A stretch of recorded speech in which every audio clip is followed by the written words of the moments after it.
myself. You're going to relax and enjoy yourself for a week, even if it kills both of us." Allie snorted. "If it kills both of us, that's hardly relaxing, is it?" "Smartass." Becca's blue eyes were pleading. "I've already left our contact info with Claudia. I promise, if something happens and they need you, I'll pay for your flight back to New York without bitching about it once. And I'll never bully you into going on vacation again." Allie raised her eyebrows. "How much did you have to pay Claudia to make sure she doesn't call me?" That was the only way Becca would make a promise like that. Her friend played to win, and she wasn't afraid to play dirty. Claudia was just as bad. Becca all but confirmed it. "Claudia is on the same page as I am. We both agree that you need to get the hell away from this place for a little bit." She sighed again, but a small part of her looked forward to 7 days with no email, no phone calls, no weight of the world on her shoulders. The island had no internet access except in the main lodge, so she'd have no choice but to relax.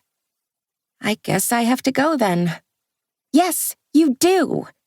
Becca gave a little wiggle. "Now help me get the rest of these shoes put away before your class. I'm going to pop in if it doesn't fill up. 7 days of drinking and sunning myself are going to add up quick." Allie laughed and moved to help.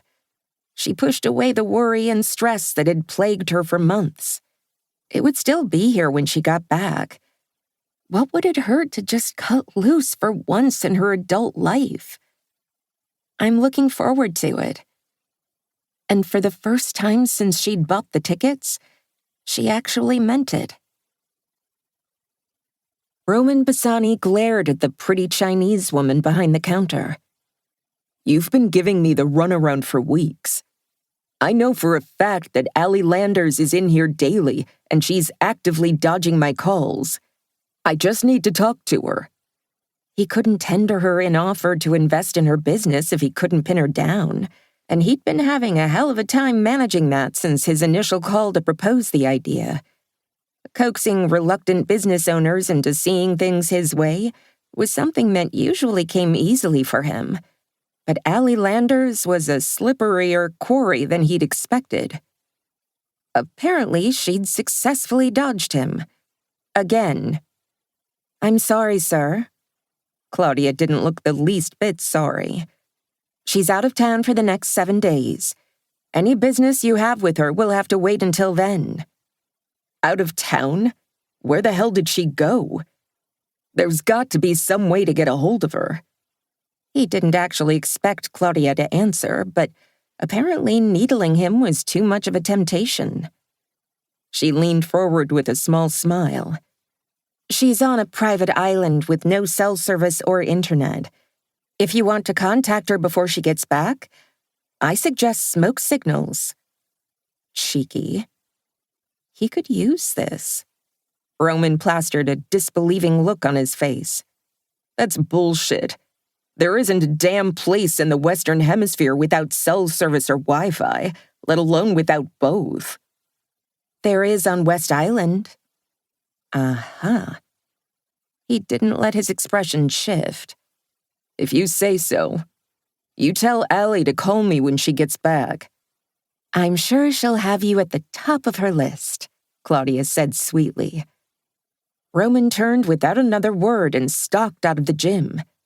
He breathed an audible sigh of relief once the door closed behind him. Everything about that place was so feminine, he couldn't walk inside without feeling like a bull in a china shop. It was more than the tiny instructors that he seemed to argue with the second he asked after the owner. There wasn't a single pink thing in sight, but the place was always packed with women. None of that was a bad thing, but the looks they gave him, as if they expected him to go on a rampage at any moment, and the subtle flinches they made if he moved too fast. It grated.